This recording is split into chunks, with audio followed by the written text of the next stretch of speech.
Mother, what you cooking, man?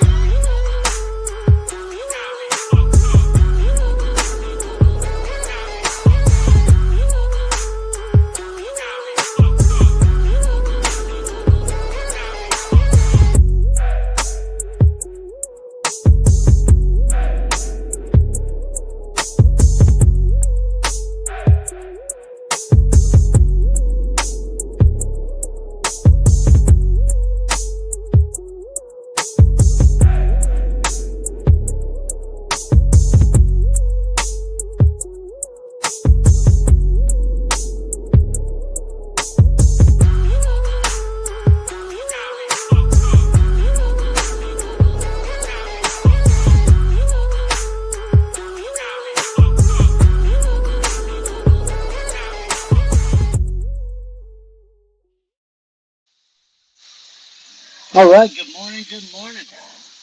Good Welcome to morning. another episode of Iron Minds. You got Mr. Michael Lombard, myself, Trey is a little under the weather, and Pedro either sleeping in or just getting it done without us. Hopefully we'll hear from him soon. How you doing, brother? Not too bad. I'll tell you what, last night didn't sleep too great last night. I was having some I was having a tummy ache during the night. So I was a little disgruntled, but still managed to wake up and get here and get after it. I got to stick with the plan. I got to follow the plan. Very good. The last week was, man, I'll tell you, I was just mentally not, it was a struggle last week. You know, I was tired from all the prep that I put into the speech. I think I'm at the point in training where it's definitely beginning to take a little bit of a toll. And I was just really struggling to get through it. I got some good runs in last week, but you know, come Sunday when it came time to get on the bike, like I was dragging myself out. But feeling good today. Yes, it is. I'm pretty sure it's about 8 weeks out at this point, and normally that's normally the time period where it starts to where you got to twist it in high gear. But it can start running up on you, and I think that it's really great to lean back and appreciate making sure you're getting good quality rest. Yeah, that's always a challenge. I mean, it's a challenge for I think most adults at this point too. I don't know a lot of people in our sort of general stage in life who walk around every day saying, "Man, I just got so much rest," or "I'm always so rested." You know, whether it be the mental fatigue of whatever's going on with them, or just well, the physical fitness ramp up of a ultra endurance event, things can begin to wear on you. Absolutely. But other than that, stuff that's new that's going on. I mean, I'll tell you, when it comes to the month of March, clocks going forward, there's a lot of new going on at this time of year. And I think people got to be ready to look forward. I've already been seeing it. People love the extra daylight. People love getting the extra hour you lose an hour of sleep, but there's a lot to look forward to going into the spring with a little bit more sunlight at night. Like it automatically, there's almost like an instant mood shift, which is like crazy to see how important and how valuable more daylight actually is and what that does for the brain. And it's like, how can you get to the point to where, and that's the thing, it shouldn't take the arbitrary clocks going forward because we're the only country in the world that does it.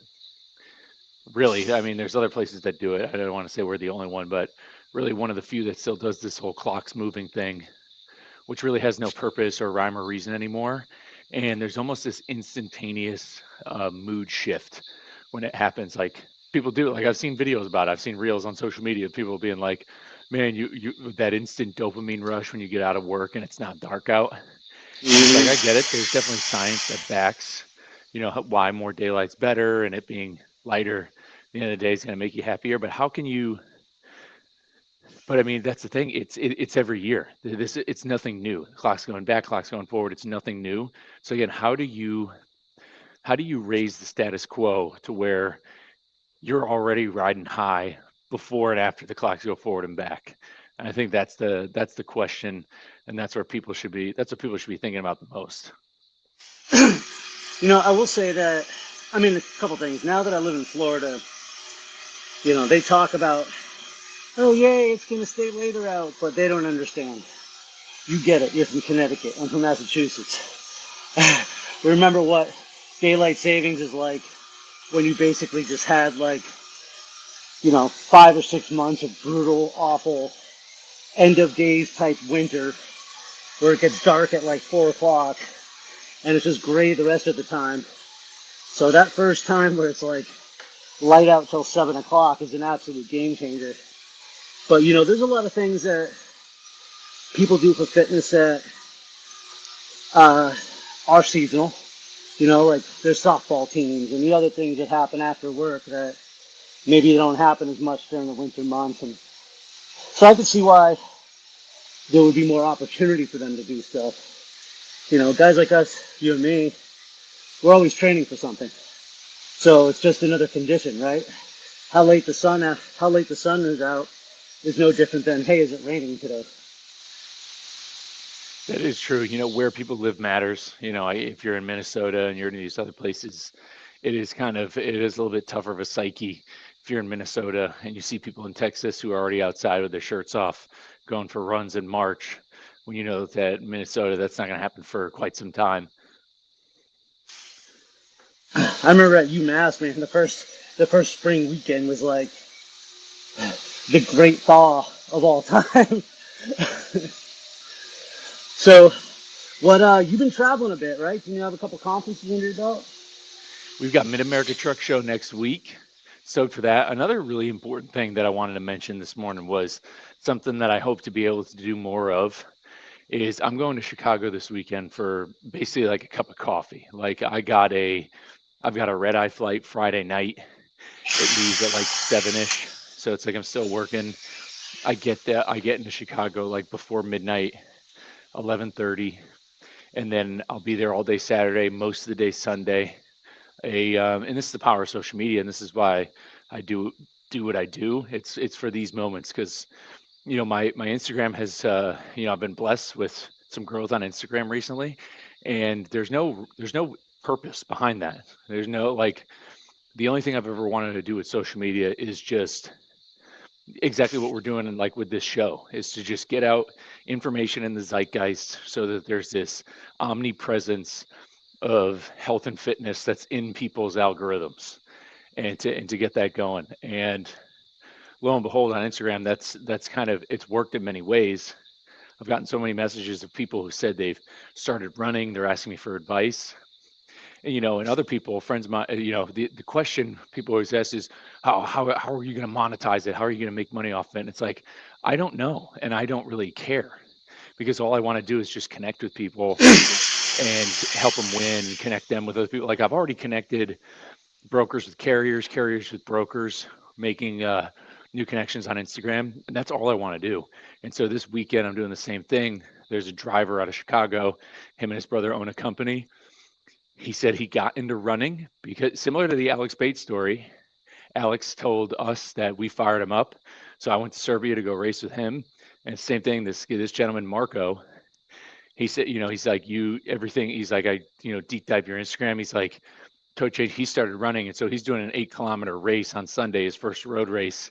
He got running. So I'm going up, and I'm going up there to support him and do it with him. And we'll make some content over it. So it's like, those are the opportunities. That's what I'm trying to do, is for more people, and that's industry wide. But I'd love for it to be more drivers who are signing up for races, and I just go out and do it with them, and we do stuff, and then it just freaking cascades from there. So I'm excited for a new opportunity to meet somebody who's, he said so many nice things, and he literally only got into running because he saw my Instagram. And it's like, that to me right there is probably some of the most powerful stuff I'll ever hear, something I've never predicted, especially when I started making content, years ago. And it's like, but this is the result. This is what you get for all the hate and for all the whatever, for all the crap people have talked throughout the years. It's like, this is the crux of what I am and what I do and who I am. So I'm excited for this weekend to go out and get up to Chicago and do that.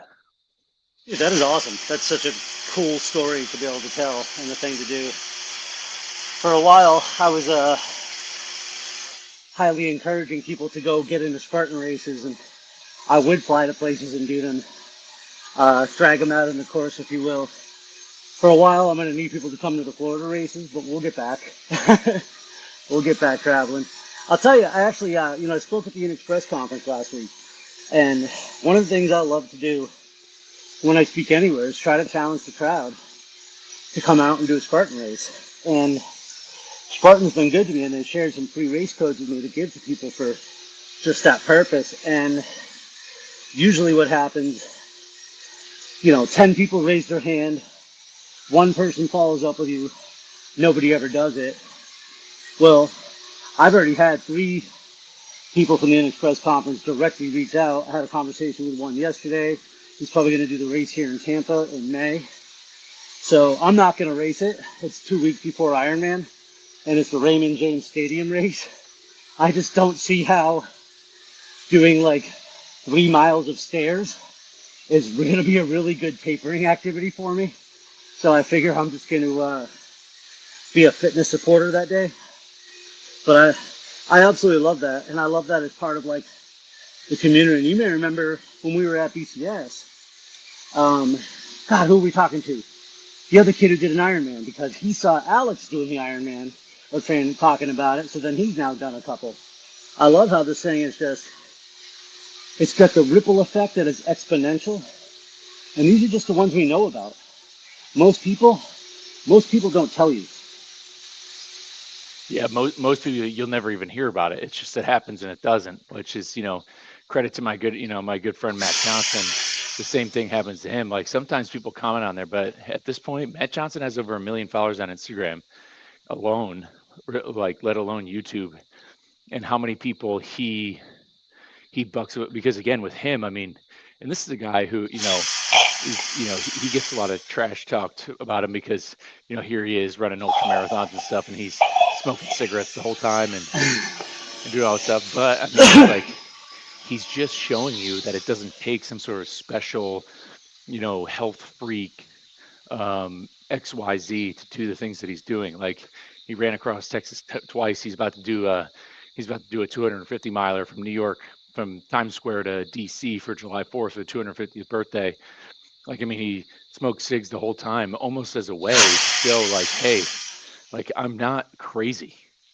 Like you can, or I'm not like just some, he is kind of crazy, but it's like, he's not just some, again, he's not some polished, athlete guy who's like was born lucky. Like this is a dude who's been divorced. He shared his story, what he's done, how he moved to Austin, staying in the Airbnbs, and he's still doing this hard stuff because he knows how much movement and community impacts his mental health and his life.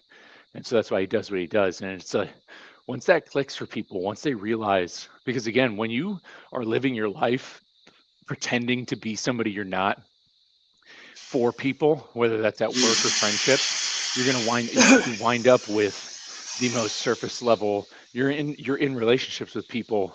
If you're not being yourself, who you want to be with other people, then the friends you have aren't your real friends, because you're pretending to be somebody, and so they either like or dislike that person you're pretending to be, and you're going to stay with the wrong community. You're going to stay in this revolving door. But once you stop pretending and you start doing the things you actually want to do, and you start taking care of yourself, and you start doing some things that you normally aren't doing, you're trying to get healthier, trying to do XYZ, you start becoming who you truly want to be. Long-standing relationships may fade away, but you're going to build the better ones with better people over time. Same as to be said in fitness, the same as within this industry. If you are pretending, if you're a broker or carrier, you're pretending to be something you're not, you're going to end up on the receiving end of some blowback from being fraudulent. If I could maybe even change that one word, not pretending, but trying to be someone you're not, trying to fit into that square peg, trying to fit into that round hole, and trying to be that person that you think you're supposed to be. I chased that identity crisis for a very long time. I think it was a contributor as to why I got drunk. I made other people my higher power. My career, my success wasn't about money or goals. It was about validation from others. And it is exhausting and stressful. Back in the day when I was at Blue Grace, we used to use this personality assessment when we'd hire people. And one of the things that would show you was what was called your energy units. And it doesn't mean how much energy you have. It had to do with like how long you can actually act kind of outside of who you are and what that takes from you. So it showed me that like I could see that when I was trying to be this other person, it was exhausting. You're stressed all the time. You have this conflict all the time because you know that you're not living for yourself. And, for me, one of the things when we talk about community, the best way to be part of a community is to give to the community and to help build up the community by giving of your best self, your true self, and not just trying to be the person who you think other people want you to be. Exactly. We're talking, yeah, energy is an important thing. I mean, energy, like and everybody knows this, there's certain people, when they walk into the room, they take the energy out. There's people who, what's up? Good morning. What's up? Got a nice YouTuber jumping in the live stream. Let's go. We're just riffing this morning, man. We do this every Tuesday, 6:30 a.m. Central Time. So appreciate anybody who's jumping in to check it out. But it takes so much effort to try and be something you're not. Like, and that's that's why job interviews are stressful. That's why jobs are so stressful in the first place. And what I'm hoping is, as time goes on, and at least this seems to be the general mood, especially with the rise of AI, is like taking down there's like more people just freaking authenticity maxing, realizing that like if you're going for some job or if you're trying to be something, yeah, trying to be something that you're not is freaking exhausting. And it's just, does an employer want that? Like that's the thing with the job field and business wise. Like if you're an employer, you really want some guy just being a big phony for an interview and LARPing as something as they're not, or do you want that person for who they are? Like, it's again, like resumes mean nothing. You can have the best resume in the world, but if you are somebody who walks into the room and you're an energy taker and you are not supportive, you're not you're not somebody with the philosophy who's trying to help the team win, you're really just looking out for yourself or XYZ. It's like he can have the best resume in the world, but it's like, is that what you want for your team? I mean, you're only as strong as your weakest link. And if you're quote unquote smartest guy is also the one who's taking people's energy away and makes people nervous or isn't encouraging them, at what point is his intelligence and his know-how really going to help carry you to the next level? And the same thing goes for relationships that you're in with people. You might have known somebody for 20 years, but if it's just rinse and repeat, victim mindset, doom and gloom, at what point do you realize you are always going to be at that person's level if you're not trying to move up and move on without them? You just said the interesting word too, because I was already thinking about it, but victims will always find validation among other victims. You really got to look at the circle you're keeping. Because if you're standing around the water cooler and there's 6 people sitting around complaining about their lives, you are not the voice of reason. You are the 6th person standing around complaining about your life. You can try to change the conversation, but chances are you need to change the scenery. And I do remember that. I remember when I felt like such a victim. I did. I wanted this sort of validation. And so I wanted to be around people who would validate me. And if they didn't, I would sort of resent that person or be louder, if you will. It wasn't about substance and it wasn't about other people. And that's one of the things I find, people knock social media all the time. And I think you and I are aligned on this, that there is a tremendous amount of value in social media. When people are complaining about, oh, it's so negative in politics and this, I'm like, change your feed, man. Like, I do not receive information on social media. I go get information on social media. And that's why my own content, you mentioned about people reaching out. I've been making a weekly video with my Ironman training with POTS and diabetes, mostly because I couldn't find much information about it. Other people who have done it like that at all. And so I know I'm not the first, but I'm definitely not going to be the last. And so 11 weeks later, I've had like 2 different people actually, one on YouTube, one on TikTok, who'll say, hey, I have POTS and I'm looking into getting into endurance events. And, one person was like, I'm a runner and a cyclist. Now I want to learn how to swim. And so there's a lot of positive community out there if you're willing to put in the work to build it. Without a doubt. I feel like YouTube in the social media world is definitely the most, it's the most random. Like, I feel like that's what shows up in search feeds. Like, because if somebody is like, if you're somebody with POTS, or if you're somebody with a certain any sort of medical issue, like if you're Googling stuff, YouTube videos are going to show up in that Google search.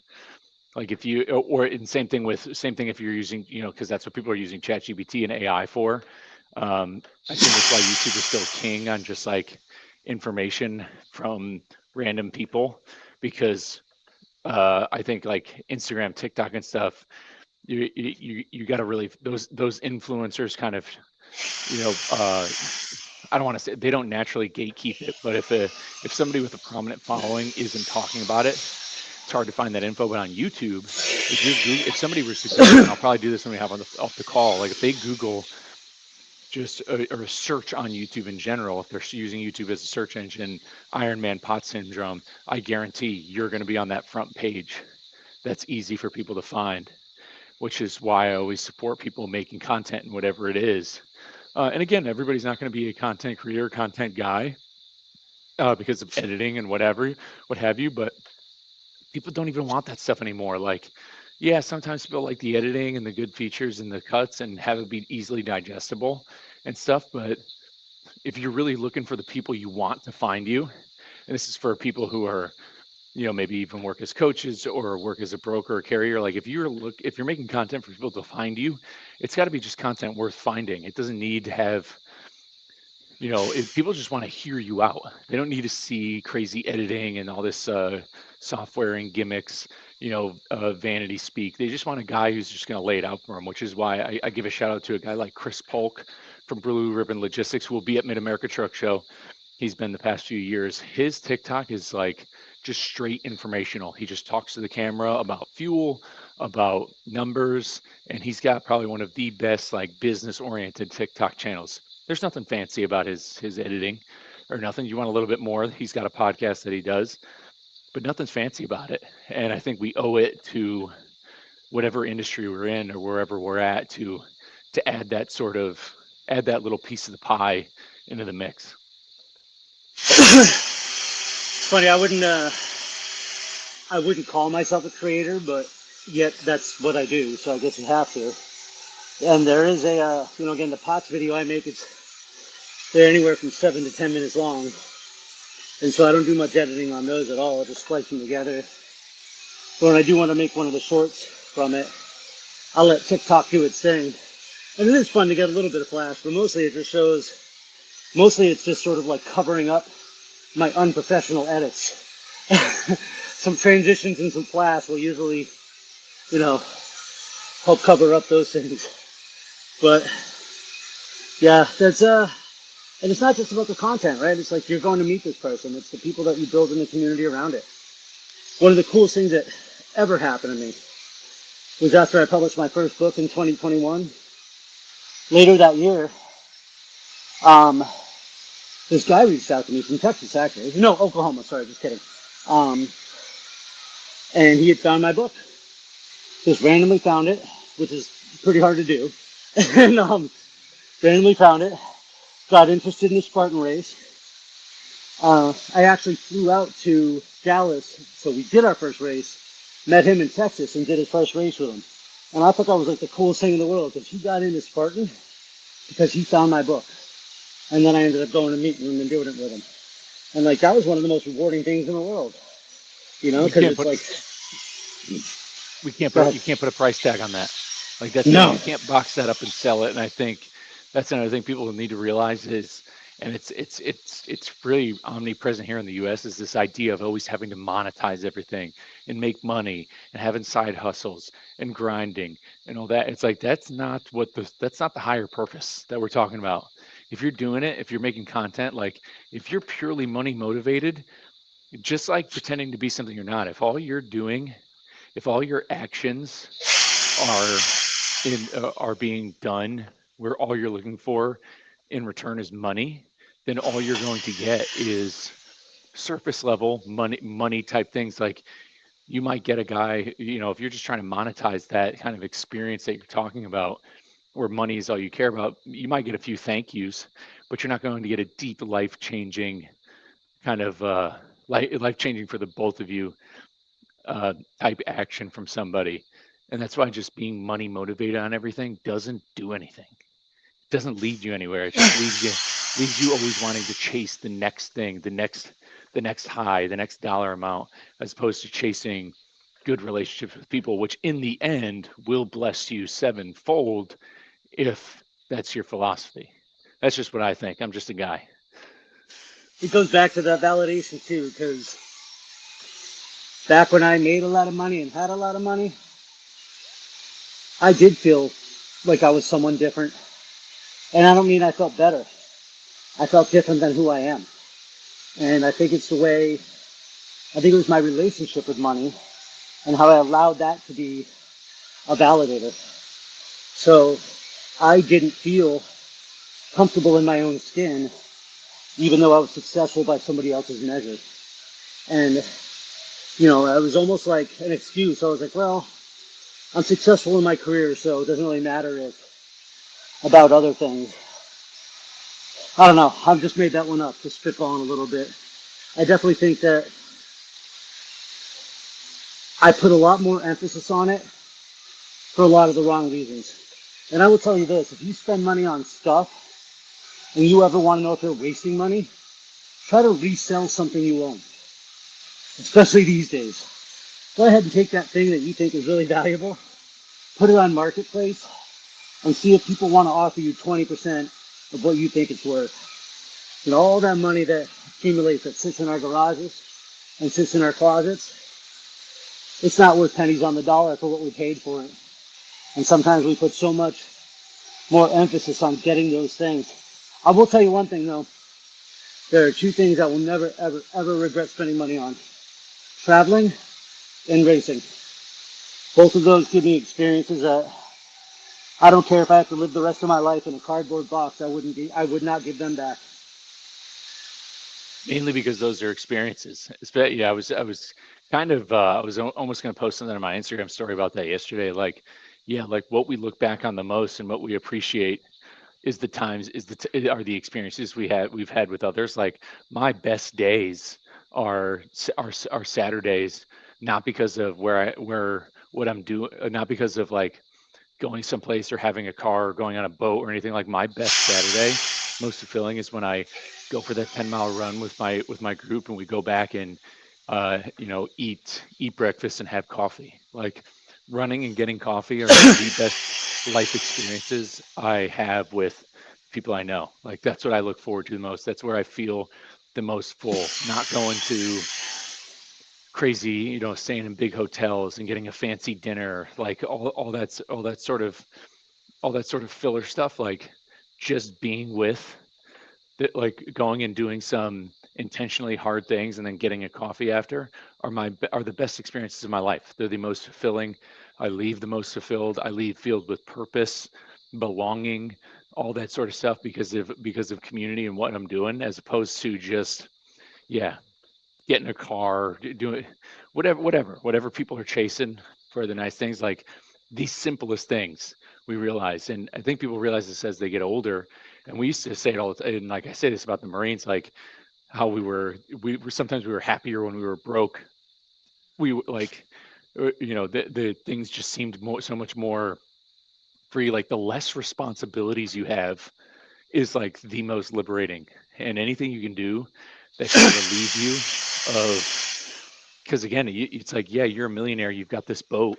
That boat's a responsibility at the end of the day. Like, and then it's just this depreciating asset. Does it end up actually serving you? Maybe, depending on where you're at. But again, like the less responsible, the more simple it is. Like people always talk about simple times, the good old days. It's all that is the, if you want simpler times and you enjoyed the good old days, then do what you did and think the way you thought back then that made you happier. You don't, we're not reinventing the wheel. You don't have to do any of these crazy stuff that people have forced upon us. I like that. Keep it simple. Wherever you are, just move today. It's the name of the show today. And I think that's a great action. Just keep it simple. So dial Yeah. up on time anyway. What's your big workout this week gonna be? Let's see, because I've got to go. I've got to find a place to squeeze in. I know I've got to do 15 miles running at some point. We'll see when I do that. Maybe it'll be Thursday or Friday, wicked early. We'll see. We'll see how I punch that out because I'll be gone this weekend. So I'll figure it out. But I'm not beating myself up too much over it. Good. Yeah, I gotta do another 15 this weekend, and I gotta get a long ride on the bike, 65, 70. But I am looking forward to it. Let's go. And for anybody else who's tuning out there live, appreciate you jumping into Iron Minds. As iron sharpen iron, as one man sharpens another. We've got a Slack group. We've got a community. Nick and I are here for anybody who needs it. But other than that, let's crush the rest of our week and our Tuesday, baby. Let's go. Let's get it. See you on the other side.